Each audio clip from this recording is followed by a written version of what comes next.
بسم اللہ الرحمن الرحیم۔ بابا آدم اور اماں ہوا کے شہزادوں اور شہزادیوں، السلام علیکم۔ آج ہم ایک ویڈیو دیکھیں گے جس میں قرآن پاک کے معجزات کے بارے میں بتایا گیا ہے اور دکھایا گیا ہے۔ آؤ پہلے ویڈیو دیکھتے ہیں پھر بات کرتے ہیں۔ کیا آپ کے ذہن میں کبھی یہ بات آئی ہے کہ اللہ نے قرآن میں 7 آسمان اور 7 زمینوں کا ذکر کیوں فرمایا ہے؟ کیا آپ نے کبھی سوچا ہے کہ پل صراط پر 7 مراحل کیوں طے کرنے پڑیں گے؟ 7 سال کی عمر سے ہی ایک بچے کو نماز سکھانے کا حکم کیوں دیا گیا ہے؟ حج کے موقع پر حاجی 7 مرتبہ کعبہ کا طواف کیوں کرتے ہیں؟ شیطان کو 7 کنکریاں ہی کیوں ماری جاتی ہیں؟ جہنم کے 7 دروازے ہی کیوں ہیں؟ 7 کا یہ ہندسہ اسلام میں اتنی اہمیت کا حامل کیوں ہے؟ ناظرین کرام، قرآن کی آیات میں حیرت انگیز عددی ترتیب ایسے کمال طریقے سے موجود ہے جو یہ ثابت کرتی ہیں کہ اس کائنات کو بنانے والا اور قرآن کو نازل کرنے والا ذات ایک اللہ ہی ہے۔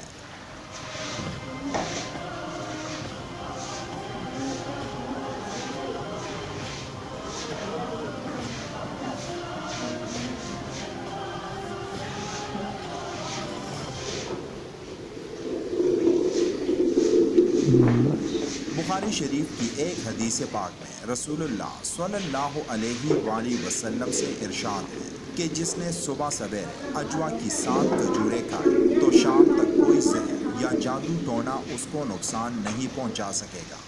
اسی طرح قوم عاد کی طرف جو ہوا بھیجی گئی وہ 7 دنوں تک وہاں چلتی رہی، جس نے قوم عاد کا نام و نشان مٹا دیا تھا۔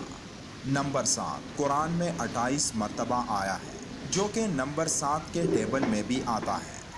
آپ میں سے کئی دوستوں کے ذہن میں شاید یہ سوال آیا ہوگا کہ اللہ نے انسانوں کو اپنی عبادت کے لیے بنایا ہے اور انسانوں کو اچھے اعمال کرنے کی تلقین کی ہے، تو پھر قرآن میں موجود آیات اور ان نمبرز کا کیا مطلب ہو سکتا ہے؟ اس کے جواب میں یہ کہوں گا کہ اللہ نے اس کائنات کو بغیر کسی مقصد کے نہیں بنایا، اور نہ ہی قرآن میں الفاظوں کو جمع کر کے اپنی باتوں کو بغیر کسی مقصد نازل کیا ہے۔ اب اگر کوئی یہ کہے کہ ان آیات میں اللہ نے کیا جمع کر کے پورا قرآن نازل فرمایا، تو اس کا جواب نمبر 7 جو قرآن میں ایک حیران کن نیومیریکل یعنی عددی ترتیب ہے۔ قرآن میں نمبر 7 کو اللہ نے انسانوں کے فائدے کے لیے ترتیب دیا ہے، جو آج کے ماڈرن دنیا میں بھی ایک مکمل ترتیب کے ساتھ موجود ہے۔ آج کے دور کے انسانوں کی زندگی میں بھی نمبر 7 ایک خاص مقام رکھتا ہے۔ مثلا آج کی سائنسی سٹڈی سے ہمیں یہ معلوم ہوا ہے کہ زمین کے ماحول کے 7 لیئرز ہیں، اور اسی طرح زمین کے نیچے بھی 7 لیئرز موجود ہیں۔ ایک ہفتے میں 7 دن ہوتے ہیں اور ایک ایٹم میں بھی 7 لیئرز ہیں۔ اسی طرح زمین کے 7 بر اعظم ہیں۔ یہ کچھ مثالیں ہیں جو یہ ثابت کرتی ہیں کہ نمبر 7 ہماری زندگی میں کتنا اہم ہے۔ اسی طرح اگر آپ نے غور کیا ہو کہ ایک مسلمان جب سجدے میں جاتا ہے تو وہ اپنے جسم کے 7 اعضاء کا استعمال کرتا ہے، یعنی اپنے دونوں پاؤں، اپنے دونوں گھٹنے، اپنے دونوں ہاتھوں اور اپنے چہرے کا۔ قرآن میں نمبر 7 باقی تمام نمبر سے ایک الگ مقام کا حامل نمبر ہے۔ قرآن میں سب سے پہلے نمبر 7 کا استعمال قرآن کی دوسری سورت سورہ البقرہ کی 29ویں آیت میں استعمال ہوا ہے، جس میں اللہ نے 7 آسمانوں کا ذکر فرمایا ہے، جبکہ آخری مرتبہ 78ویں سورت کی 12ویں آیت میں استعمال ہوا ہے، اور جس میں بھی اللہ نے 7 آسمانوں کا ذکر کیا ہے۔ اب غور کرنے کی بات یہ ہے کہ دوسری سورت سے لے کر 78ویں سورت کے درمیان 77 صورتیں ہیں، اور 77 نمبر 7 نمبر کا ملٹیپل بھی ہے۔ اب جو لوگ اس کو ایک اتفاق سمجھتے ہیں تو ان کی حیرانی میں مزید اضافہ ہونے والا ہے جب میں آپ کو بتاؤں گا کہ قرآن میں جس جگہ نمبر 7 پہلی مرتبہ استعمال ہوا ہے اور جس جگہ آخری مرتبہ استعمال ہوا ہے، تو ان دونوں کے درمیان ٹوٹل 5649 آیات ہیں، جو حیران کن طور پر نمبر 7 کا ہی ملٹیپل ہے۔ یعنی 7 کو اگر آپ 807 سے ضرب دیں گے تو اس کا جواب 5649 ہی آئے گا۔ اگر یقین نہیں آتا تو کیلکولیٹ کر کے دیکھ لیں۔ اب ایک بات اور بھی قابل غور ہے کہ جس صورت میں پہلی مرتبہ نمبر 7 استعمال ہوا ہے وہ دوسری سورت کی 29ویں آیت ہے، جس کا مطلب ہے کہ اس آیت سے پہلے 28 آیات آتے ہیں جو ایک بار پھر 7 کا ملٹیپل ہے، یعنی 4 ضرب 7 28 بنتے ہیں۔ اب ذرا اس صورت پر بھی غور کریں جس میں نمبر 7 آخری مرتبہ استعمال ہوا ہے، تو آپ یہ جان کر مزید حیران ہوں گے کہ قرآن کی اس صورت یعنی سورہ النبا کی ٹوٹل 40 آیات ہیں، اور جس آیت میں نمبر 7 کا ذکر ہوا ہے وہ اس صورت کی 12ویں آیت ہے، یعنی 40 میں سے 12 نکال دیں تو 28 بنتے ہیں، جو ایک بار پھر نمبر 7 کا ملٹیپل ہے۔ نمبرز کی یہ ترتیب قرآن کی عظمت کا شاندار ثبوت ہے، کیونکہ ایک انسان جتنا بھی قابل بن جائے وہ ایسی ترتیب کبھی بھی نہیں بنا سکتا۔ لیکن اب سب سے اہم سوال یہ ہے کہ نمبرز کے ان ترتیب کا مطلب کیا ہے؟ تو اس کا جواب یہ ہے کہ اللہ نے اس مکمل ترتیب کو ہماری زندگی کے ہر پہلو میں فٹ کیا ہے، جس کا واحد مطلب قرآن کی سچائی ہے کہ قرآن اللہ کی طرف سے اپنے آخری نبی حضرت محمد صلی اللہ علیہ وآلہ وسلم پر نازل ہوئی، اور یہ کسی انسان کی لکھی کتاب نہیں ہو سکتی، جس کے بارے میں اللہ نے قرآن کی سورہ بنی اسرائیل کی آیت نمبر 88 میں ارشاد فرمایا ہے کہ کہہ دو کہ اگر انسان اور جن اس بات پر جمع ہو کہ اس قرآن جیسا بنا لائے تو اس جیسا نہ لا سکیں گے، اگرچہ وہ ایک دوسرے کو مددگار ہو۔ اب ہمارے معاشرے میں کئی لوگ ایسے ہیں جو نمبرز کو خوش قسمتی کی علامت سمجھتے ہیں، اور ان میں نمبر 7 بھی ایک ایسا نمبر ہے جو خوش قسمتی کی علامت سمجھا جاتا ہے۔ لیکن دوستوں، نمبرز اور قسمت کا کوئی تعلق نہیں، تو یہ کہنا کہ یہ نمبر میرے لیے خوش قسمتی کی علامت ہے، یہ درست نہیں، کیونکہ عبداللہ بن عمر رضی اللہ تعالیٰ عنہ سے روایت ہے کہ رسول اللہ صلی اللہ علیہ وآلہ وسلم نے فرمایا، جس شخص کو بدفعلی اپنی حاجات سے روک دے اس نے شرک کیا۔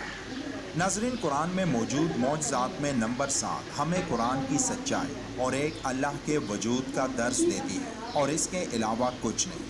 اور جو لوگ قرآن کو اللہ کا کلام نہیں سمجھتے، ان کے لیے قرآن میں نمبر 7 کے یہ معجزات کافی ہیں کہ اللہ نے قرآن عربی میں نازل کیا، اور سب جانتے ہیں کہ عربی میں 28 حروف ہیں، یعنی 7 ضرب 4 جو کہ 28 بنتے ہیں۔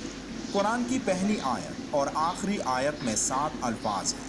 قرآن کی پہلی سورت اور آخری سورت میں 49 الفاظ ہیں جو 7 کا ملٹیپل ہے، یعنی 7 ضرب 7 جو 49 بنتے ہیں۔ قرآن کی وہ سورتیں جن کی آیات 7 سے ملٹیپلائی ہوتی ہیں ان کی تعداد 14 ہے، یعنی 7 ضرب 2 جو کہ 14 بنتے ہیں۔ ہمارے آخری نبی صلی اللہ علیہ وآلہ وسلم کی عمر مبارک 63 برس تھی، یعنی 7 ضرب 9 جو کہ 63 بنتے ہیں۔ اب نمبر 7 کے یہ تمام نیومیرک ترتیب ایک اتفاق ہے، یا پھر یہ ان لوگوں کے لیے ایک کھلی نشانی ہے جو قرآن کو اللہ کا کلام نہیں مانتے۔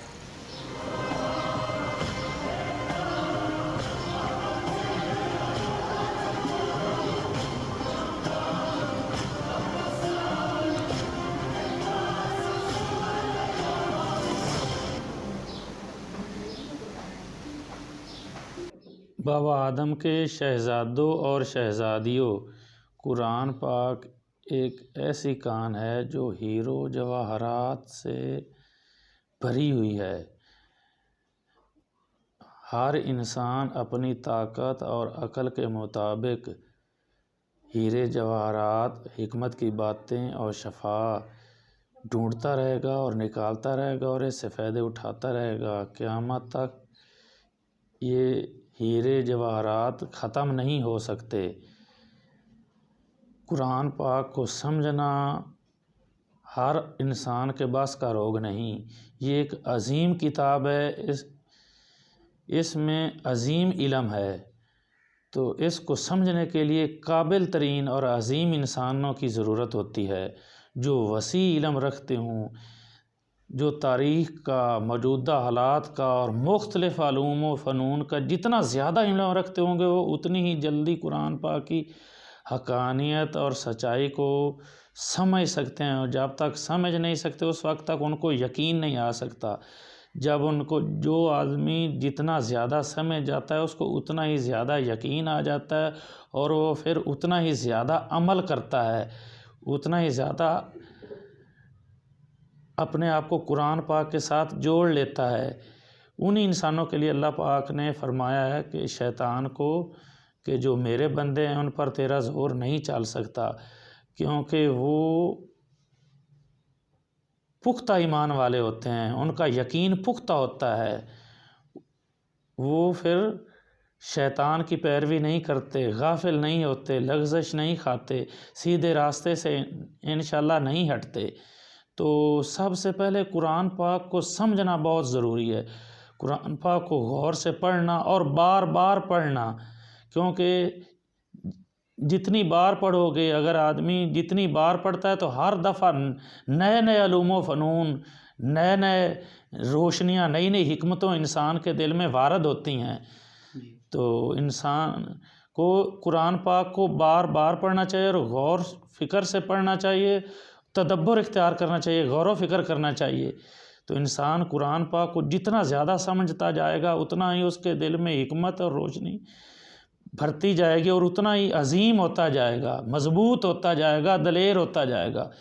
تو سب کامیابیاں حاصل کرنے کے لیے، عظیم بننے کے لیے، مضبوط بننے کے لیے قرآن پاک کو سمجھنا اور اس پر عمل کرنا اور جاننا بہت ہی ضروری ہے، بہت ہی ضروری ہے، بہت ہی ضروری ہے۔ قرآن پاک کو سمجھے بغیر ہماری مشکلات حل نہیں ہو سکتی، ہمارے مسائل حل نہیں ہو سکتے، ہم اٹھ نہیں سکتے، ہم فتح حاصل نہیں کر سکتے، ہم عظیم نہیں ہو سکتے۔ میری یہ دعا ہے کہ اللہ رب العزت ہمیں قرآن پاک کو سمجھنے اور اس پر عمل کرنے کی توفیق عطا فرمائے، آمین۔